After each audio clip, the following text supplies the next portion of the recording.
Okay, thank you, Comsec. You may continue, Opo. Mr. Tenko. Magandang umaga po, Senator Tulfo, gayon din po sa nanditong kasama kong nasa panel at gayon din po sa lahat ng mga pag-Korean na nandito ngayon. Good morning po sa inyo. Doon po sa mga napagkasunduan at pinakiusap niyo po nung nakaraang hearing nung February 1, amin pong pinangako sa inyo sa pamamagitan po ng inyong pakiusap, Senator Tulfo, na i-implement po ng PAGCOR on February 15 yung pong pagkakaloob ng retro pay. Tulad po ng ipinangako namin, Senator Tulfo, noong February 15, tinanggap po ng mga empleyado ang dalawang component doon sa kanilang payslip. Ang una po ay ang bago nilang basic pay na naayon po sa approved CPCS program na ilinabas po ng GCG noong January 31. So that is the first component. Yung second component po ay ang kanilang naging retroactive pay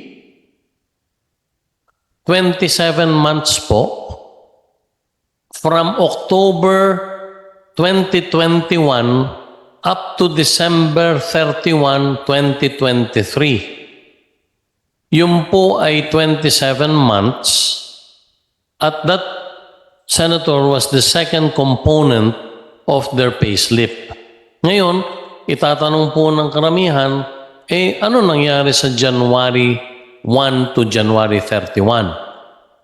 Senator, himihingi po kami hanggang sa katapusan ng buwan ng Febrero para po magkaroon lang po ng period of reconciliation. Hiningi po ito ng HR group nang makita po yung meron po bang naging absences, meron po bang naging leave, meron naging... So yung 1 month po, yun ang natitirang utang ng PAGCOR sa mga empleyado, yung retro pay. And by the end of this month, they will see again in their pay slips 2 components again.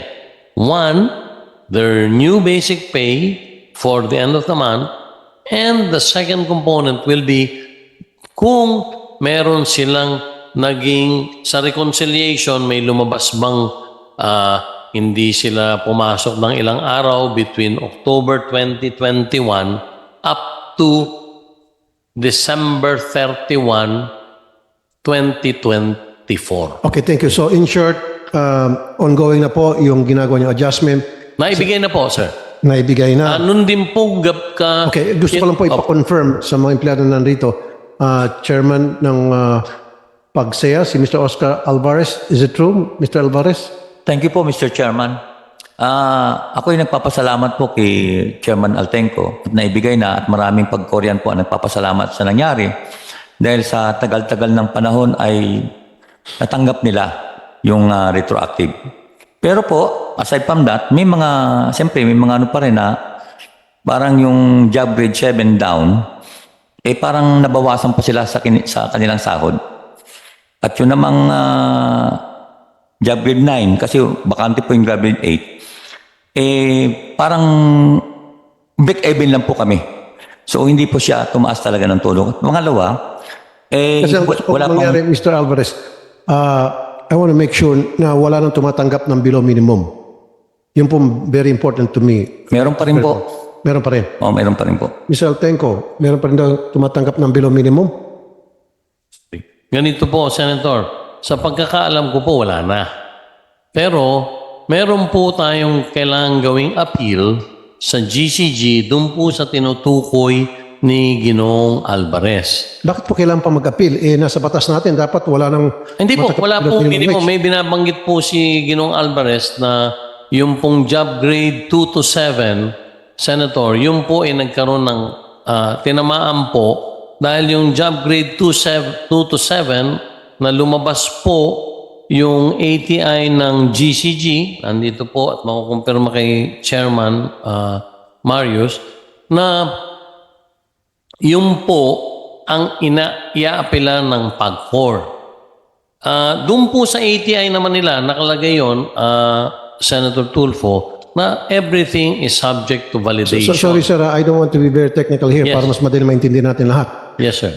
Umpisahan natin doon sa wala na dapat na empleyado ng PAGCOR na tumatanggap ng below minimum wage. Sa pagkakalam, Sabi niyo po wala, sabi niya meron. Ano pong mga pwesto yon o position sa pagkakalam niyo, Mr. Alvarez, na mga empleyado, kasamahan mo na tumatanggap pa rin ng below minimum wage? Karamihan po ng mga tumatanggap po ng below minimum, karamihan po ng empleyado ng PAGCOR because sila pa yung nasa laylayan. Kaya nga po, sino-sino po ang mga pwesto ng department ng unit? Mga ano po, mga security, internal security po kasi nasa mga job grade. Kasi pag 5 sinabi sila. natin below minimum wage, that's below 570 per day.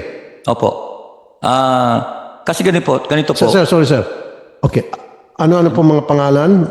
Ano-ano po mga unit? Ano mga position? Yung tumatanggap pa rin as of now ng below minimum? Ito po si Gian. Isample ko po. Job grade, ano pa bigay sa'yo?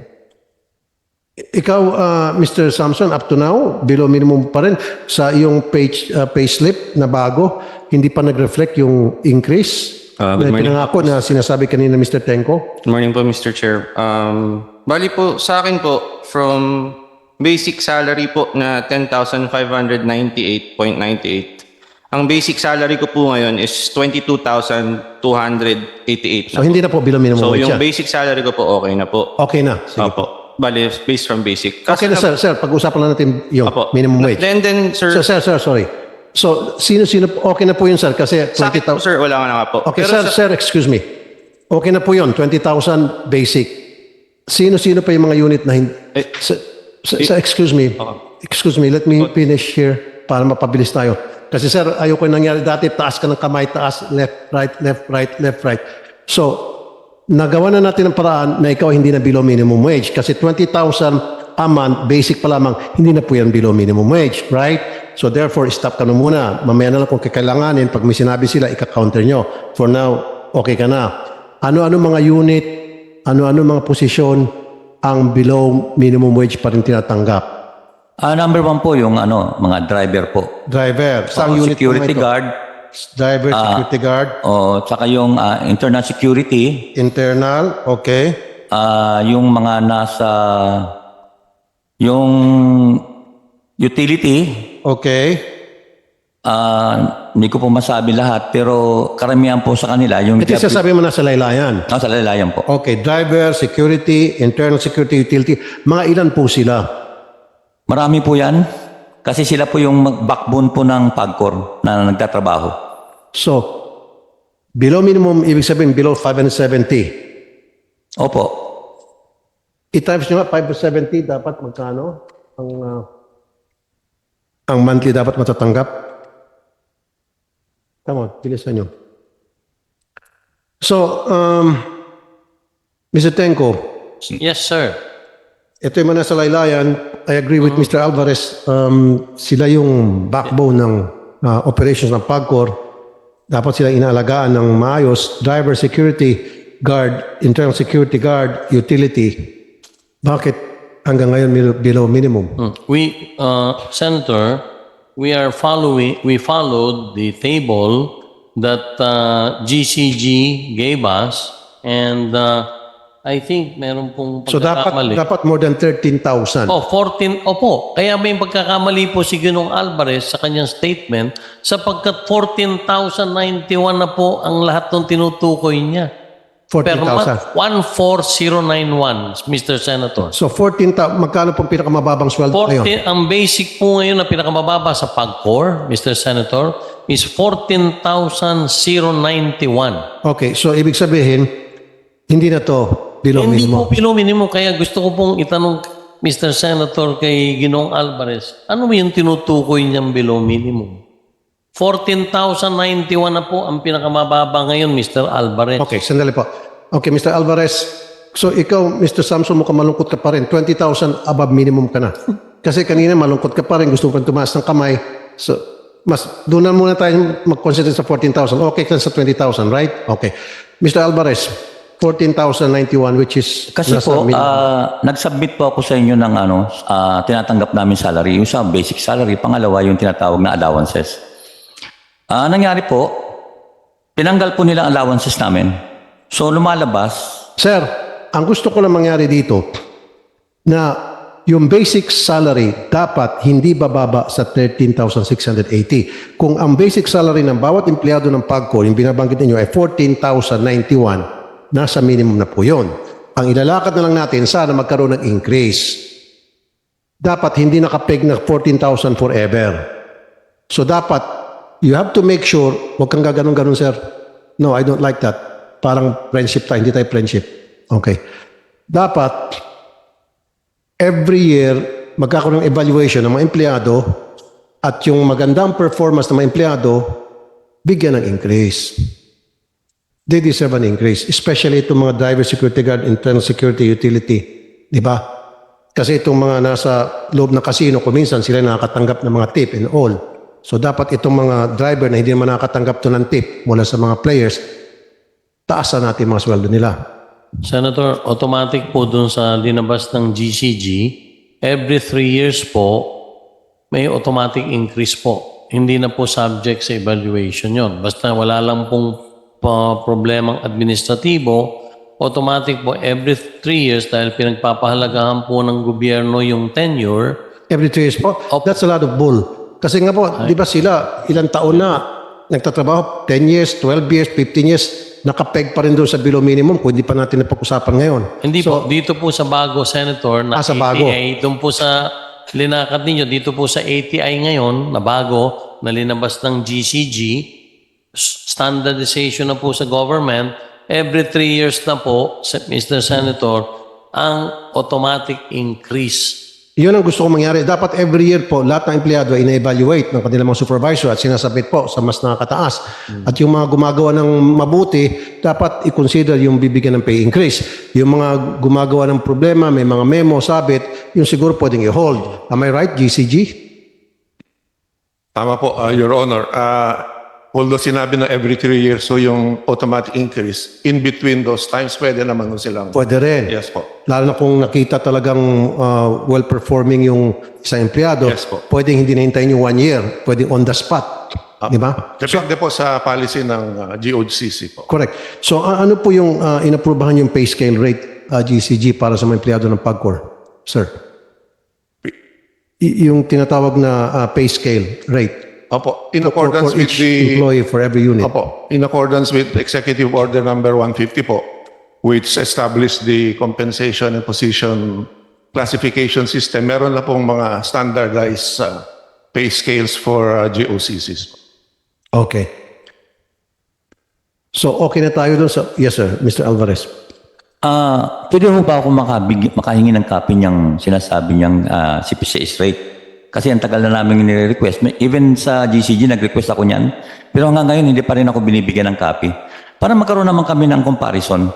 At pangalawa, may tatanong din ako kay Chairman na GCG Chairman Corpus. Kung doon sa binigay nila, hindi ba kami allowed na mabigyan man ng step increment? Kasi lahat po kami, lalo na po itong wala po kaming step increment. Ibig sabihin, pare-parehas kami, luma ka o bago ka, pare-parehas kayo magsisimula sa step 1. Yun po ang problema namin ngayon. Wala po siyang seniority. Walang seniority. Walang secretary of tenure. Yeah, Mr. Corpus. Yung pong CPCS rates nasa website po ng GCG. Pwede po nilang i-access kung gusto nila. Nasa website daw po, Mr. Alvarez. Tapos yung step increment po na sinasabi. Na-check nyo na po, Mr. Alvarez, yung website nila. Hindi pa kasi iniisip ko kung ano ba nakalagay dyan. Hindi, kasi kung nasa website, sir, pwede nyo pupuntahan yun. Opo. Maliban na lang kung binubolan tayo nito, pakicheck nga sa website kung nandoon, on the spot. Tingnan mo kung nandoon sa website.